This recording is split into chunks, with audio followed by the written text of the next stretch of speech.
Le rôle du roi du Nord et le roi du Sud décrit dans la Bible. À partir de 1870, les serviteurs de Dieu ont commencé à former un groupe organisé. C'est en effet cette année-là que Charles Russell et ses collaborateurs ont mis en place un groupe d'études de la Bible. Ils ont joué le rôle du messager promis en traçant un chemin avant l'établissement du royaume messianique. Au cours de la Première Guerre mondiale, la Grande-Bretagne et les États-Unis, une ancienne colonie britannique, ont formé une puissante alliance militaire en combattant ensemble. Ils sont alors devenus la puissance mondiale anglo-américaine. Comme Daniel l'avait prédit, à partir de 1914, les deux rois ont intensifié leurs attaques l'un contre l'autre et contre le peuple de Dieu. Par exemple, pendant la Première Guerre mondiale, aussi bien le gouvernement allemand que le gouvernement britannique ont persécuté les serviteurs de Dieu qui refusaient de prendre les armes.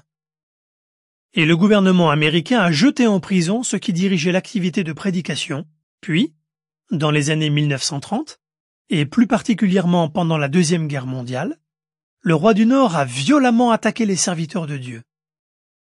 Quand le parti nazi a pris le pouvoir en Allemagne, Hitler et ses partisans ont interdit leurs activités. Ils ont tué des centaines de témoins de Jéhovah et en ont envoyé des milliers d'autres dans des camps de concentration. Ces événements avaient été prédits par Daniel. Le roi du Nord a réussi à profaner le sanctuaire et à enlever le sacrifice régulier en imposant de sévères restrictions aux adorateurs de Jéhovah pour les empêcher de louer publiquement son nom. Daniel 11, verset 31a. Hitler a même juré qu'il exterminerait les témoins en Allemagne.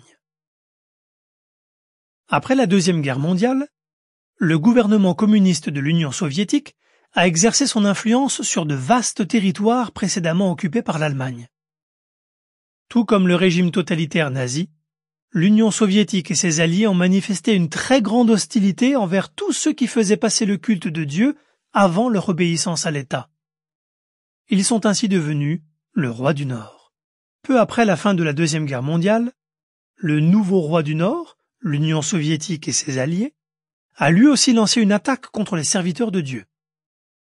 En accord avec la prophétie de Révélation 12, versets 15 à 17, ce roi a interdit notre prédication et a envoyé des milliers de témoins en exil.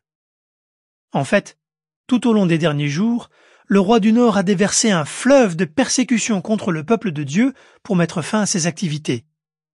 Mais il n'y est pas arrivé. Le roi du Nord a soutenu le roi du Sud dans un projet clé, la mise en place de la chose répugnante qui cause la dévastation. Daniel 11, verset 31. Cette chose répugnante est l'Organisation des Nations Unies, ONU. L'ONU est qualifiée de chose répugnante parce qu'elle prétend être capable de faire quelque chose que seul le royaume de Dieu peut faire, établir la paix dans le monde. Et elle cause la dévastation, en ce sens qu'elle jouera un rôle important dans la destruction de toutes les fausses religions.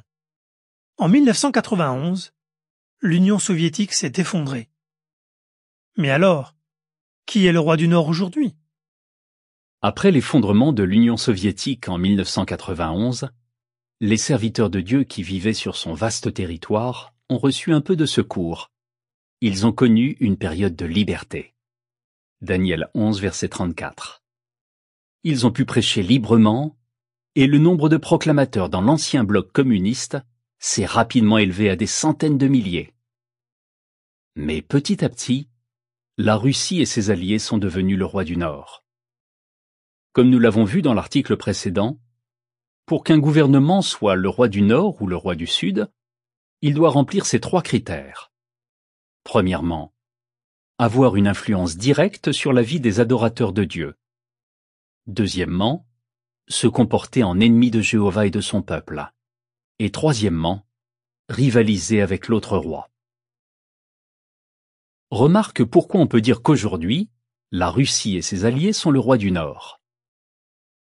Premièrement, ils ont une influence sur la vie des adorateurs de Dieu. Ils persécutent les quelques centaines de milliers de témoins qui vivent sur leur territoire, et ils ont interdit leur activité de prédication.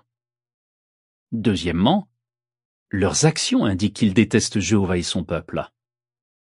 Troisièmement, ils rivalisent avec le roi du Sud, la puissance mondiale anglo-américaine. The ban, police have raided hundreds of Jehovah's Witnesses' homes.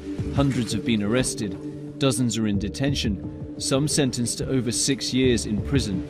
The only thing that they're accused of is getting together, speaking about religion, and praying together. And those people are treated as dangerous criminals. Руки за голову! Меня пытали электрошокером, душили пакетом на голову надевая. Детей, у меня 4 детей, и грозились их отобрать. Угрожали изнасилованием как меня, так и моей супруги. Vous nous parlez ce soir de Poutine qui s'en prend maintenant à qui?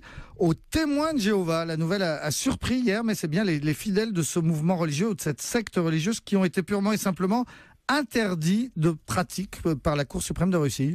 Oui, cela faisait des années que le pouvoir russe avait les témoins de Jéhovah dans le collimateur et on se demande bien en quoi les 170 000 fidèles de cette église en Russie peuvent être dangereux dans un pays où ils sont extrêmement minoritaires puisque l'église orthodoxe russe recense de son côté près de 100 millions de pratiquants. Eh bien, aux yeux de la justice russe, les témoins de Jéhovah sont des extrémistes qui se sont coupés de la société avec leurs propres règles dans le domaine de l'éducation et du travail et qui représentent donc une menace à l'ordre public. Autrement dit, le pouvoir russe considère les témoins de Jéhovah non seulement comme une secte, mais comme un foyer subversif qui nuit à la stabilité de l'État. Conséquence du verdict de la Cour, le quartier général de l'organisation à Saint-Pétersbourg et ses 395 églises réparties dans le pays seront saisies, confisquées, les activités pastorales et évangéliques interdites et quiconque osera défier cette sentence sera passible de 6 à 10 ans de prison. Mais pourtant, François Clémenceau, dites-nous, est-ce que les témoins de Jéhovah en Russie et ailleurs du reste, est-ce qu'ils sont inoffensifs ou pas? Ça dépend des pays, mais aux États-Unis, où ils sont nés au 19e siècle, ils sont tolérés, même respectés, tant qu'ils observent les règles d'un pays dans lequel la liberté de religion est extrêmement large.